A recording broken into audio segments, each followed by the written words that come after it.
അല്ല ക്ലാസ് അങ്ങനെ ബ്ലാസ്റ്റേഴ്സ് അങ്ങനെ ഫൈനലി ഇങ്ങനെ ഒരു പ്ലെയറിനൊക്കെ സൈൻ ചെയ്ത്. ഇന്നലെ പ്ലെയറെ സൈൻ ചെയ്ത ഒരു ജർമ്മൻകാരനെയാണ്.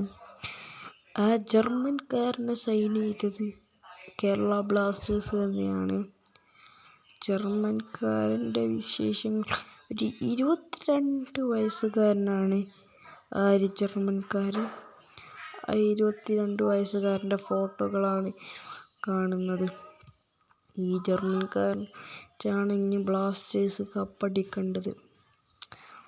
കപ്പടിക്കാൻ നമ്മൾക്ക് തന്നെ കാണാം. കപ്പടിക്കേണ്ടത് നിർബന്ധമാണ്. കപ്പടിക്കുമെന്ന് അത്ര ഉറപ്പില്ല. അതുകൊണ്ട് ബ്ലാസ്റ്റേഴ്സ് ഒരു ലെഫ്റ്റ് വിങ്ങറിനെയും കൂടെ അങ്ങനെ ബ്ലാസ്റ്റേഴ്സ് സൈൻ ചെയ്യുകയാണ്.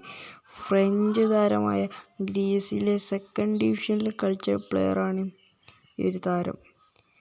ഈ താരം ISL അങ്ങനെ കളിച്ചിട്ടില്ല.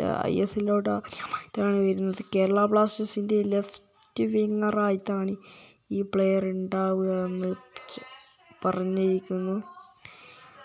ഫ്രഞ്ച് PSG യൂത്ത് ടീമിൽ കളിച്ച 29 വയസ്സുകാരനാണ് ഇവൻ. ഈ താരത്തിന് നല്ല പ്രത്യേകതയൊന്നുമില്ല അത്രേ.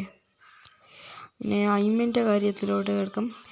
ഐമൻ മസറിനെ കേരള ബ്ലാസ്റ്റേഴ്സ് വിറ്റപ്പോൾ ഉള്ള പ്രതീക്ഷ പോയി എന്നാണ് എനിക്കാകെ ലാസ്റ്റ് പ്രതീക്ഷ ഉള്ളത്. ഐമൻ മസറിനേനും അവരെയും പിടിച്ച് നിർത്തിയെന്ന് പറയുമ്പോൾ ഒരു വിഷമമല്ലേ.